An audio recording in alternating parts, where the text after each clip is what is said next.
అందరికీ నమస్కారం. గ్రంథాలయం కార్యక్రమానికి స్వాగతం.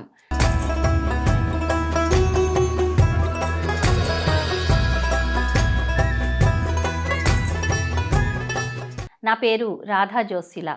ముందుగా మన గురువుగారైన బ్రహ్మర్షి పితామహ పత్రిజీకి నా అనంతకోటి ఆత్మ ప్రణామాలు.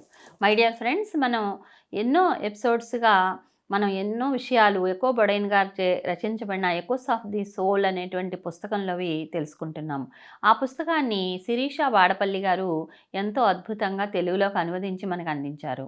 ఈ భూలోకం ఎంత వాస్తవమో సూక్ష్మలోకాలు కూడా అంతే వాస్తవమని, భూలోకవాసులతో మన సంబంధాలు ఎంత వాస్తవమో ఉన్నతలోకవాసులతో కూడా మన సంబంధాలు అంతే వాస్తవమని తెలియజెప్పిన అద్భుత గ్రంథం ఎకోస్ ఆఫ్ ది సోల్.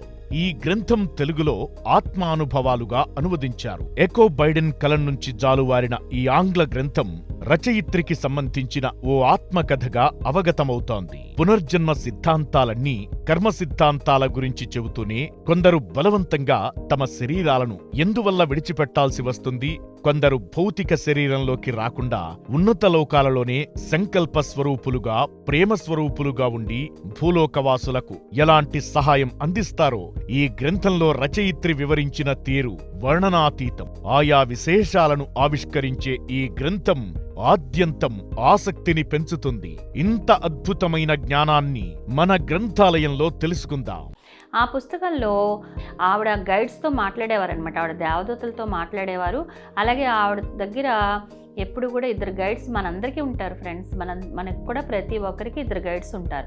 అలాగే ఆవిడ ఆ గైడ్స్తో కూడా మాట్లాడేవారు. ఆ గైడ్స్ ఎవరో కాదు, దేవదూతలే. వాళ్ళు మనలాగా శరీరంతో ఉండరు, వెలుగు దేహాలతో ఉంటారనమాట, కాంతి శరీరధారులు వాళ్ళు. అందుకని మనం కూడా మన పక్కన ఉన్నటువంటి గైడ్స్తో మాట్లాడుతూ ఉండొచ్చు. మనకు ఎప్పుడైనా సహాయం అవసరమైనప్పుడు మన గైడ్స్తోనే మనం చెప్పుకోవచ్చు. అలా మనకి ఆవిడ ఎంతో గైడ్ చేశారు ఈ విషయంలో. ఆవిడ గురువులతో కూడా మాట్లాడేవారు, ఎంతో గొప్ప గురువులు. జీసస్ను కూడా ఆవిడ స్వయంగా ఎరుకతో కూడి ఆత్మలోకాలకు వెళ్ళి అక్కడ దర్శించడం జరిగింది. 5వ తలం వరకు ఆవిడ ఎరుకతో అన్ని తలాలకు వెళ్ళి చూడటం జరిగింది. అక్కడ ఎలా ఉంటుంది ఏంటి అనేది అవన్నీ ఎంతో అద్భుతంగా మనకి ఆవిడ వివరించి చెప్పారు. మరి ఇంకా ఎన్నో విశేషాంశాలు తెలుసుకున్నాం మనం గత ఎపిసోడ్స్లో. మరి ఇప్పుడు మనం ముందుకు వెళ్దామా ఫ్రెండ్స్? ఆత్మలోకంలో జీవనం చాలా ఉత్సాహభరితంగా ఉంటుంది. చాలామంది ఊహించినట్లుగా మనకు దేవదూతలకు ఉన్నట్లుగా రెక్కలేమి ఉండవు అక్కడ. ఆత్మలోకాల్లో అక్కడ రెక్కలు ఉంటాయేమో అని చాలామంది అనుకుంటారు కదా, కానీ అక్కడే రెక్కలు అందరికీ ఏమీ ఉండవు. అక్కడ భూమి మీద ఎలా ఉన్నామో ఆ రూపంలోనే ఉంటాం. కానీ భూమిపైన ఉండే కట్టుబాట్లు అవి ఏమీ లేకుండా స్వేచ్ఛగా జీవిస్తూ ఉంటాం అన్నమాట. అక్కడ మన నివాసంలో ఎంతో సజీవంగా బంధుమిత్రులతో అలాగే జనాలతో ఉంటూ నచ్చిన పని చేసుకుంటూ ఉంటాం. ఎవరిని కాదనరు అనమాట. ఎవరికి నచ్చిన పని వాళ్ళు చేస్తూ ఉంటారు. ఈవిడ ఎక్కువ చాలా ఆత్మలు గోల్ఫ్ ఆడడం, సామూహిక క్రీడలు ఆడడం, చిత్రలేఖనం చేయడం, రాజకీయం మాట్లాడుకోవడం, అలాగే వైద్య శాస్త్రాన్ని వల్లెవేస్తూ ఉండడం. అంటే ఈ వైద్య శాస్త్రం గురించి ఇంకా ఏమేమి ఉంటాయి తెలుసుకుంటూ వాటిని చదువుకుంటూ ఉండడం, ఇవన్నీ కూడా ఆవిడ చూశారనమాట. అలాగే ఆత్మలోకంలో మనం ఎంతో నేర్చుకుంటూ ఎదుగుతూ ఉంటాము అని చెప్తున్నారు. మన ఆత్మ ఎదుగుదల నిరంతరం జరిగే ప్రక్రియ. మన ఆత్మ ఎప్పుడు ఎదుగుతూనే ఉంటుంది. దానికి ఎప్పుడు జ్ఞానం కావాలి. ఎందుకంటే మనం అసలు అలాగా రూపొందించబడిన వాళ్ళమే. ఆ పరమాత్మ నేను ఎలా ఉంటాను అని ఆయన లోపల వచ్చినటువంటి ఏదైతే ఆలోచన ఉందో ఆ ఆలోచన ద్వారా మనందరం సృష్టించబడిన వాళ్ళం. అందుకని మనందరికీ కూడా ఆ జ్ఞాన తృష్ణ అనేది ఉంది. పొందిక మనలో ఆల్రెడీ పొందిక జరిగిపోయిందనమాట. అందుకనే మనం ఎప్పుడు కూడా ఏదో ఒక జ్ఞానం నేర్చుకోవడానికే సిద్ధంగా ఉంటూ ఉంటాం. అలా నేర్చుకుంటూ ఎదుగుతూ ఉంటాం. మన ఆత్మ ఎదుగుదల నిరంతరం జరిగే ప్రక్రియ. కానీ ఆత్మ కోరుకుంటే తన జన్మ పరంపరల నుంచి కొంత విశ్రాంతి తీసుకునే అవకాశం కూడా ఉంది. అంటే మనం వెంటనే వచ్చి జన్మలు తీసేసుకోవాలేమో, ఈ కర్మలన్నీ మళ్ళీ మనం వదులుచుకోవాలి కదా అని వెంటనే వచ్చేయాలని ఏమీ లేదు. కొంతకాలం అక్కడ విశ్రాంతి తీసుకుని మళ్ళీ రావచ్చు. మన దానికి ఎన్ని సంవత్సరాలు తీసుకుంటామో మన ఇష్టం అనమాట. ఒక చూడండి, ఇంతకుముందు మనం ఒక ఉదాహరణ చెప్పుకున్నాం. అందులో ఒక పిల్లవాడు ఇక్కడ జన్మ తీసుకోవడానికి నేను చాలా యుగాలైంది భూమి మీద జన్మ తీసుకుని, అందుకని దానికి సంబంధించిన జ్ఞానం అంతా అక్కడ ఎలా ఉండాలి ఏంటి అవన్నీ నేను మర్చిపోయాను. అవన్నీ ఇప్పుడు ప్రస్తుత యుగానికి సంబంధించినవి ఎలా ఉండాలని నాకు తెలియదు కదా, అందుకని అవన్నీ చదువుకుంటున్నాను అని చెప్పాడు. ఒక బిడ్డ తనగా తల్లి గర్భంలోకి వచ్చే ముందనమాట, ఒక యువాత్మగా కనిపించి. అలాగా మనకి కొంతకాలం కావాలంటే అక్కడ విశ్రాంతి తీసుకోవచ్చు, మన ఇష్టం అనమాట. అది తర్వాత మళ్ళీ ఎప్పటికైనా రావాల్సిందే, ఎందుకంటే మన కర్మలు అనేవి ఒక అప్పు లాంటివి అనమాట. మనం అప్పు చేసాం అనుకోండి, జీవితంలో ఎప్పుడైనా అప్పు తీర్చాల్సిందే. అలాగే మన కర్మబంధాలు అనేవి ఎప్పటికైనా తీర్చుకోవాల్సిందే. కర్మలు తీర్చుకోవాలంటే భూమి మీదకి రావాల్సిందే.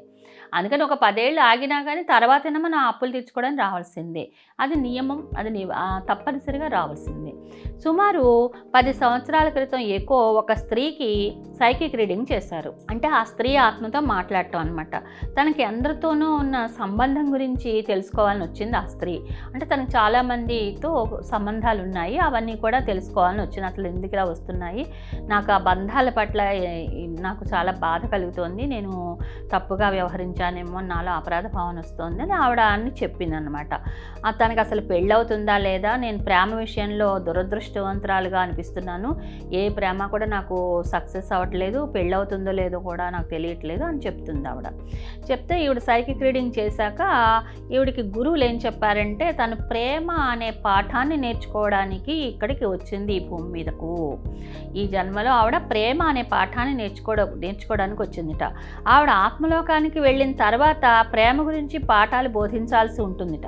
అందువలన ఇక్కడ ఆవిడ ప్రేమ గురించి క్షుణ్ణంగా తెలియటం ఆవిడకి చాలా అవసరం. అందుకని ఆవిడ తెలుసుకోవడం కోసం ఆవిడ ఇక్కడికి వచ్చి ఇప్పటి వరకు ఆ ప్రేమ గురించి ఎన్నో బాధలు అవి అనుభవించి ఆ విధంగా తను తయారయ్యి ఆ మాధుర్యాన్ని కూడా, ప్రేమ మాధుర్యాన్ని కూడా చవి చూసి అవన్నీ కూడా ఆవిడ అనుభవపూర్వకంగా తెలుసుకుని దాన్ని ఇతరులకి అందజేయాల్సిన అవసరం ఉందన్నమాట. ఆవిడ ఏర్పరచుకోబోయే వైవాహిక జీవితం, అనుబంధం ఆవిడకి ఎంతో తృప్తిని మిగల్చబోతోందని. అంటే పెళ్ళి అవుతుంది ఆవిడకి, ఆవిడ వివాహ బంధం ఎంతో అద్భుతంగా ఉంటుంది, ఆవిడకి తృప్తి కలిగేలాగే ఉంటుంది. భూమిపైన ఆవిడ నేర్చుకుంటున్న పాఠాలకు ఈ ఆత్మ ఎంతో ఆనందాన్ని పొందుతోంది. ఆవిడ ఆత్మ తన లోకానికి మళ్ళీ తిరిగి వెళ్ళి అందరికీ ఈ పాఠాలను నేర్పించడానికి ఎదురు చూస్తోంది అని ఆ గురువులు చెప్పారు. అంటే ఈ స్త్రీ అంతమందితో నాకు ఇలా సంబంధాలు ఉన్నాయి, నాకు పెళ్ళి అవ్వట్లేదని ఆవిడ బాధపడుతుంటే అలా ఏం అవసరం లేదు, తనది నేర్చుకోవడానికే వచ్చింది. ఎక్కువ మందితో తన స్నేహం చేసి లవ్ అఫేర్లో పడటం, అది జరగకపోవటం, మళ్ళీ క్యాన్సిల్ అవటం, మళ్ళీ వేరే వాళ్ళతో ఫ్రెండ్షిప్ చేయడం, ఇలా ఎన్నో జరిగాయి అనమాట. దీనికి కారణం ఏంటంటే ఆ ప్రేమ మాధుర్యాన్ని, ప్రేమ వైఫల్యాన్ని రెండు అమ్మాయి చూడాలి. చూస్తేనే తనకు ఆ అనుభవాలు వస్తాయి. ఆ అనుభవాలు ఇతరులతో పంచుకోవాలన్నమాట, ఇతరులకి దాన్ని బోధించాలి పాఠాలుగా. అందుకని తను అందుకోసం వచ్చింది అని గురువులు చెప్పారు. మళ్ళీ మరణించినప్పటికీ కూడా భూమిని వీడని ఆత్మలు కొన్ని ఉంటాయి, వాటిని ప్రేతాత్మలు అంటారు. వీటి గురించి కూడా మనకి ఇక్కడ ఎక్కువ చెప్తున్నారు.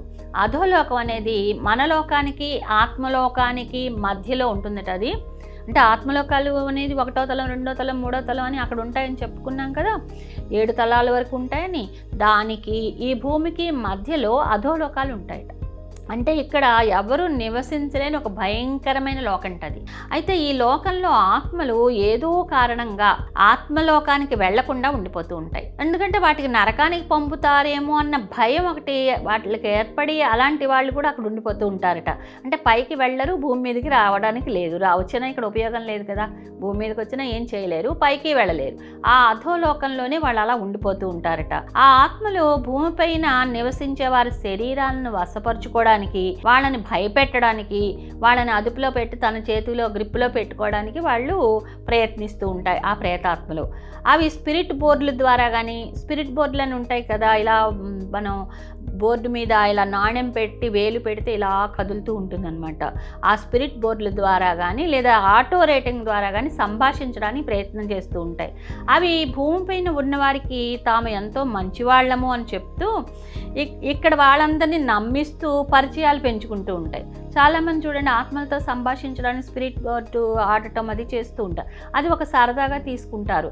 అప్పుడు అవి ఏం చేస్తాయంటే ఆ ప్రేతాత్మలు లాంటివి ఇదే అదనగా తీసుకుని వాళ్ళు చాలా గొప్ప వ్యక్తిగా పేరు చెప్పి నేను ఫలానా వ్యక్తిని అన్నట్టు, వీళ్ళు ఇప్పుడు జీసస్ని పిలవాలి అనుకుంటే జీసస్ పేరుతో వేరే ఆత్మ వచ్చేయచ్చు, అక్కడికి ఆ ప్రేతాత్మ వచ్చి నేనే జీసస్ని అనొచ్చు. అలాంటి అవకాశాలు కూడా ఉంటాయి ఫ్రెండ్స్. అందుకని చాలా జాగ్రత్తగా ఉండాలి ఇలాంటి స్పిరిట్ బోర్డ్స్ అవి ఆడేటప్పుడు. అలాగే ఎక్కువ ఏం చెప్తున్నారంటే, మీకు ఖచ్చితంగా నేను చెప్పే విషయం ఏంటంటే, మీరు ఒంటరితనంతో బాధపడుతున్నప్పుడు కానీ, లేదా తీవ్రమైన దిగ్భ్రాంతికి మీరు లోనైనప్పుడు కానీ, లేదా ఇటీవల కాలంలో మీ ఇంట్లో ఎవరైనా మీ ప్రియమైన వాళ్ళు శరీరాలను వదిలిపెట్టేసినప్పుడు కానీ, మీరు మత్తు పదార్థాలు స్వీకరించినప్పుడు కానీ, మీకు ఈ స్పిరిట్ గేమ్స్ ఆటో రేటింగ్లు ఆడడానికి వీల్లేదు. అలాంటివి ఆడితే మీకు చాలా క్లిష్టమైన పరిస్థితులు ఏర్పడతాయి. ఆ ప్రేతాత్మలకి ఒక వీక్ బాడీస్ కావాలి వాటికి. అందుకని ఇలాంటి టైంలోనే అవి వస్తాయి మన దగ్గరికి. అవే మనకి చెడు చేయడానికి మనల్ని ఉపయోగించుకోవడానికి ప్రయత్నిస్తూ ఉంటాయన్నమాట. అలా అధోలోకంలోని ఆత్మలు మనుషుల్ని భయపెడుతూ ఆనందాన్ని పొందుతూ ఉంటాయి. మనం బాధపడుతూ భయపడుతూ ఉంటే వాటికి ఆనందం అనమాట. మనం ఎంతసేపు ఏడుస్తూ ఉండాలి. ఆ ఏడుపే, ఆ కన్నీరే వాటికి ఆహారం. అందుకని అవి ఎప్పుడు కూడా మనల్ని ఏడిపించడానికి, భయపెట్టడానికి చూస్తూ ఆనందాన్ని పొందుతూ ఉంటాయి. ఆత్మలోకంలో ఉండే ఆత్మలను మనం ఇటువంటి ఆత్మల నుంచి మనల్ని కాపాడమని ఎప్పుడైనా ప్రార్థించవచ్చు. అంటే ఇప్పుడు మనం ఈ అధోలోకాల్లో ఉన్న ప్రేతాత్మలు మనల్ని పీడిస్తున్నప్పుడు ఆ పైలోకాల్లో అంటే ఆ 4వ తలంలోనూ అక్కడ ఉన్న ఆత్మలు ఉంటారు కదా, గైడ్స్, వాళ్ళని మనం అడిగి మాకు కొంచెం వీళ్ళ నుంచి మాకు సరైన ఇది ఇవ్వండి. ఇప్పుడు మనకి ఎప్పుడైనా సరే ధ్యానంలో కానీ, లేకపోతే ఇలా స్పిరిట్ గేమ్స్లో కానీ సరి అయిన ఆత్మ అయితేనే నా ముందుకు రావాలి అని మనం గట్టిగా స్థిర నిశ్చయం చేసుకోవాలి. అక్కడ గట్టిగా మనం చెప్పుకోవాలన్నమాట. ఇక్కడ సరి అయిన ఆత్మే నా ముందుకు రావాలి అని అడగాలి. మనం ధ్యానంలో కూడా కొంతమందికి నాకు దేవుళ్ళు కనిపించారు, వాళ్ళు కనిపించారు, వీళ్ళు కనిపించారు అంటూ ఉంటారు.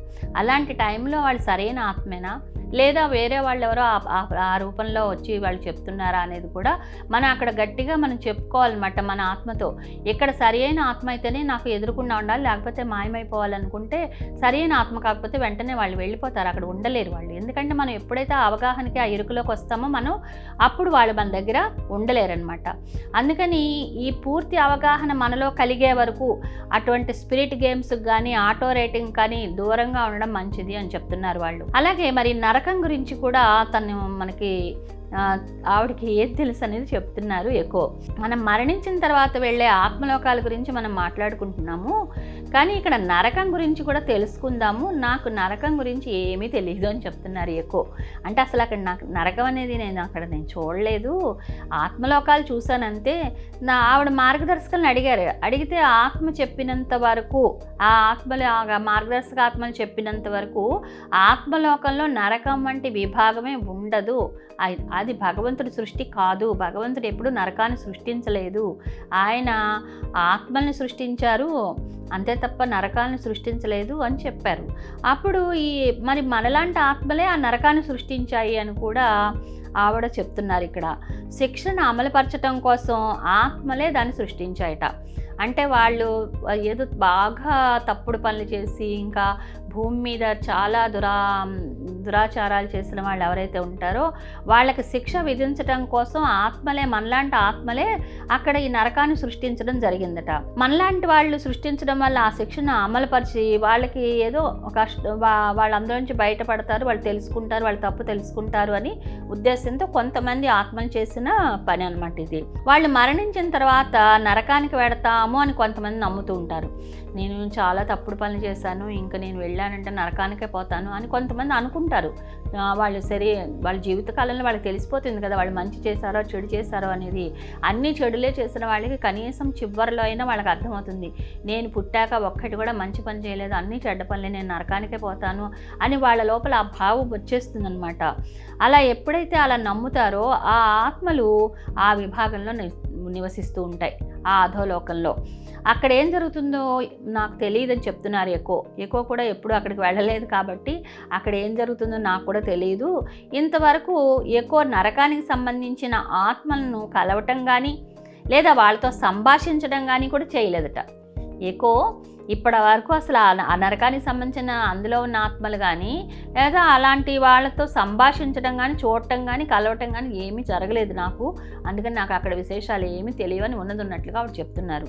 అందుకని మనం మై డియర్ ఫ్రెండ్స్, మనం అసలు ఎక్కడా కూడా నరకం ఉందేమో నరకానికి ఎడతామేమో అనే భావన తీసేయండి. ఫస్ట్ ఆత్మలోకాలే ఉంటాయి, అక్కడ ఉండేది ఆత్మలోకాలే. మనం ఇక్కడ ఎంతవరకు ఎదిగామో దాన్ని బట్టి ఆయా లోకాలకి ఈ తలంలో మనం ఈ భూమి మీద ఏ తలంలో ఉన్నామో ఆయా తలాలకు మనం వెళ్ళబడతాం.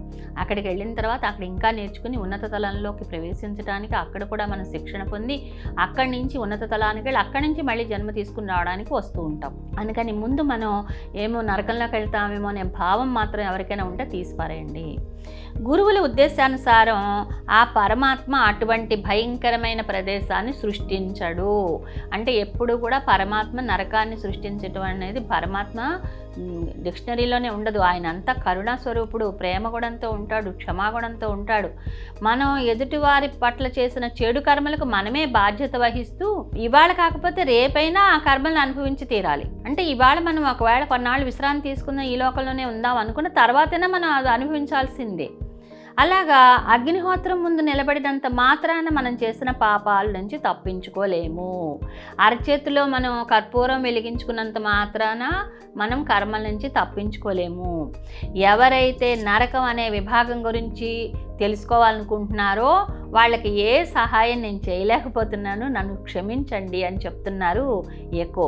ఒకవేళ ఎవరైనా సంకుచితత్వంతో ఒకవేళ అపరాధనా భావంతో కూడి ఉన్నప్పుడు నరకం ఉంది, నరకానికి వెడతాను అని అనుకున్న వాళ్ళు ఒకవేళ నరకానికి వెళితే బయట పడచ్చా? నిస్సందేహంగా పడచ్చు. మనంతట మనమే అక్కడికి వెళ్ళాలని నిర్ణయించుకుని వెడుతున్నాం కదా, కనుక అక్కడి నుంచి మనంతట మనమే బయటకు రావాలి. ఆ తర్వాత కూడా మనం పూర్తి చేసుకున్న జన్మను గురించి పరిశీలించడం పూర్తి చేయాలి అని మనకి అవగాహన వస్తుంది అనమాట. కొన్నాళ్ళు అక్కడ ఉన్న తర్వాత ఇదేంటి మనం ఎక్కడున్నాము, ఇంక ఇలాగే ఉండడమా, ఇంకేది లేదా అనే స్థితి వస్తుంది మనకు అక్కడ ఉండగానే. అప్పుడు మనం తర్వాత మనం ఏం జన్మ తీసుకోవాలి, ఇప్పుడే మనం ఈ జన్మను తీసుకున్నాం కదా, ఇంతకుముందు జన్మలో మనం ఏం చేస్తామో దాన్ని ఒకసారి పరిశీలించుకుందాం.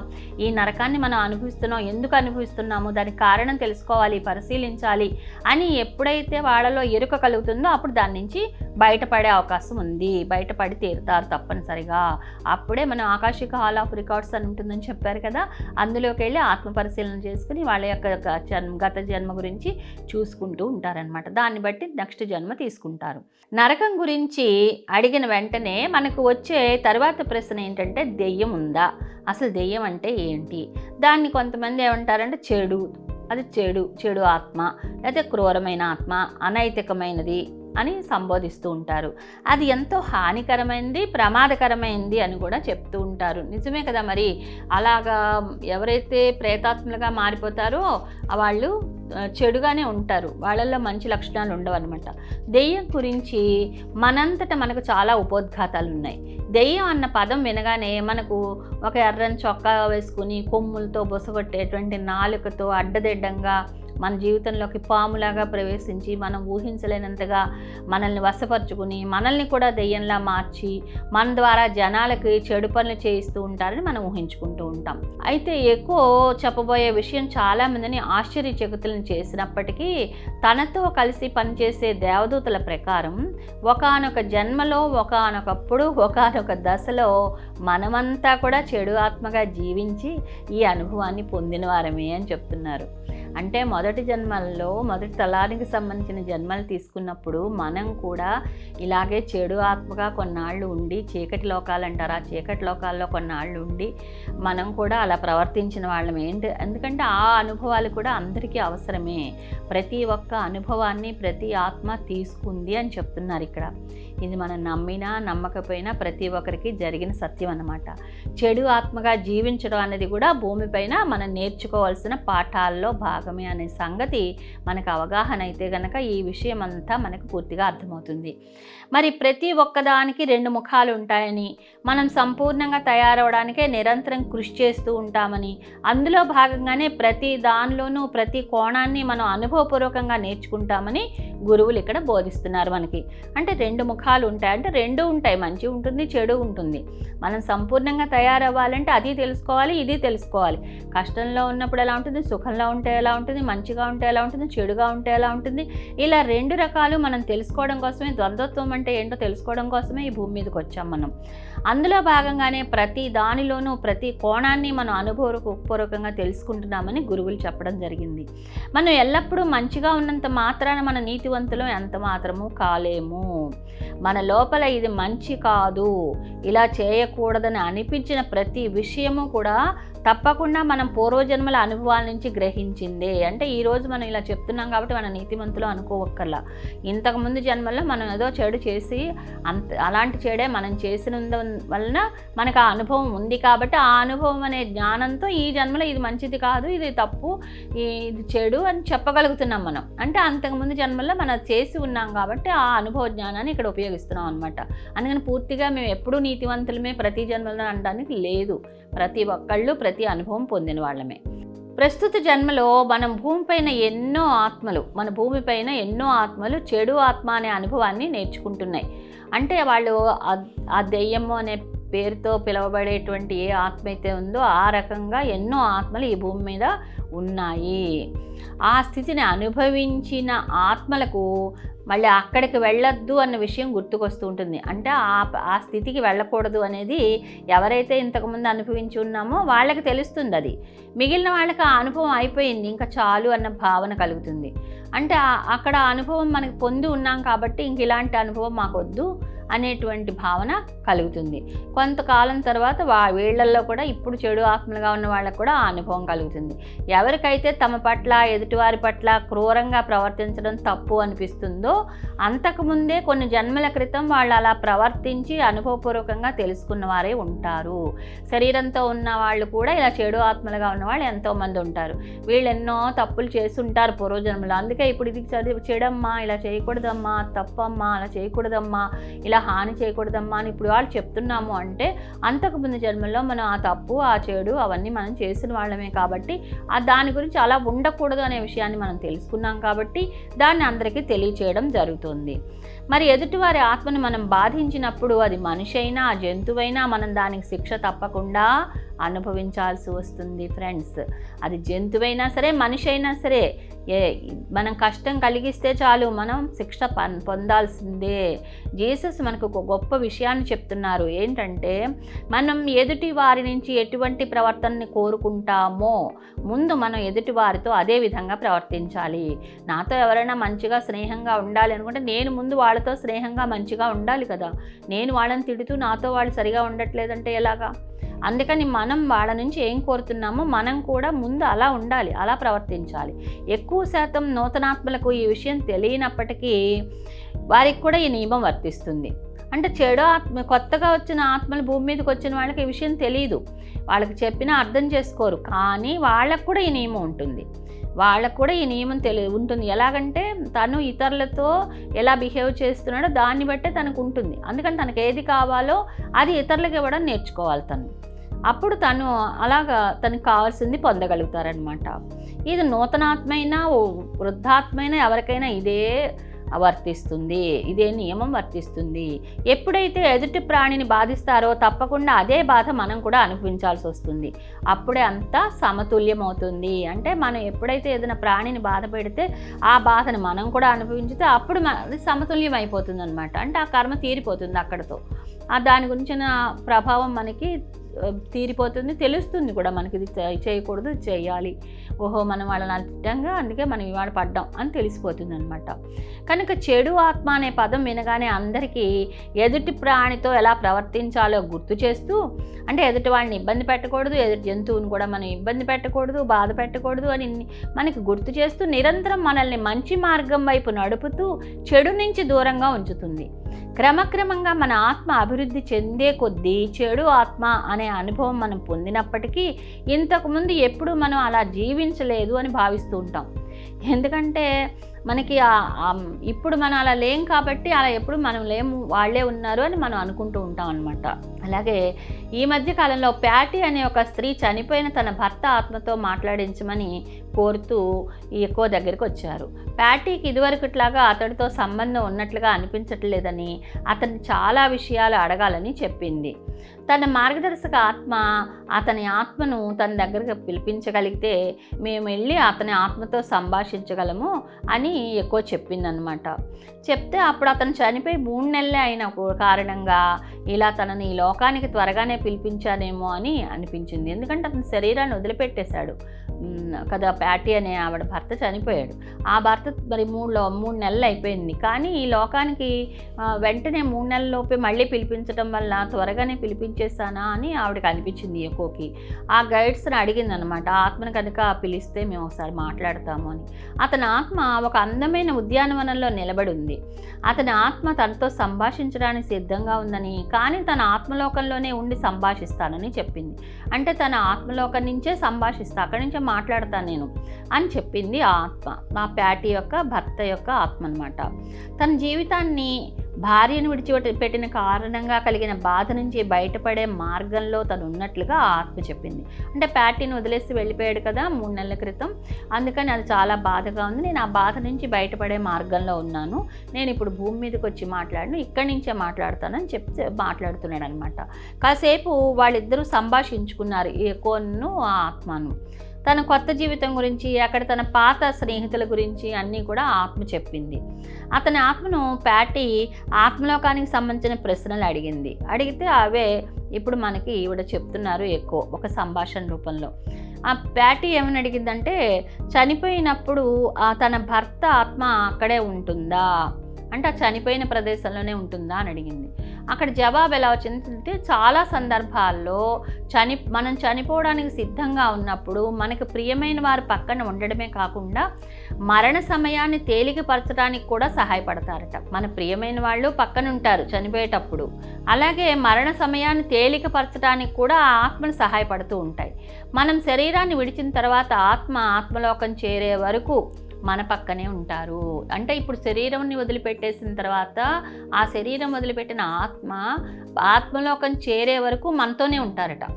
ఆ దేహం వదిలేసిన తర్వాత కూడా మనతోనే ఉంటారు. మరి శరీరాన్ని విడిచిన తర్వాత ఆత్మ చూడడానికి ఎలా కనపడుతుంది అని అడిగింది ప్యాటీ. అడిగితే ఆత్మ సహజంగానే తాను అప్పుడే వీడిన శరీరానికి ఒక పారదర్శక బింబంలాగే కనపడుతుంది. శరీరాన్ని ధరించినప్పుడు మనం ఉపయోగించిన వస్తువులు అంటే కళ్ళజోడు, చేతికర్ర మొదలైన వాటి సహాయం అవసరం ఉండదు. పారదర్శకంగా ఉంటుంది. అంటే వెనకాల ఆ ఆత్మ అక్కడ నుంచి ఉంటే తన వెనకాల ఉన్న వస్తువులు కూడా కనిపించేలాగా ఉంటుందన్నమాట పారదర్శకంగా. అంతకుముందు తనకి చేతికర్ర, కళ్ళజోడు అవన్నీ అవసరమై ఉంటాయి, గొడుగు ఇలాంటివన్నీ వాడి ఉండొచ్చు.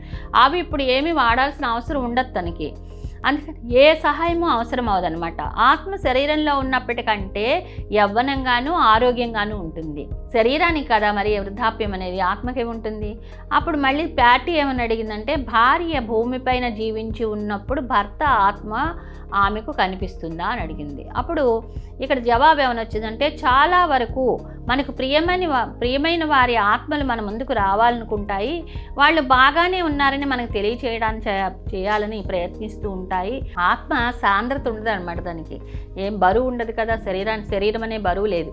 అందుకని సాంద్రత లేని శక్తి పదార్థము ఆత్మ. కనుక మన కంటికి కనిపించదది, వాళ్ళు ట్రై చేస్తూనే ఉంటారు మనకు చెప్పడానికి.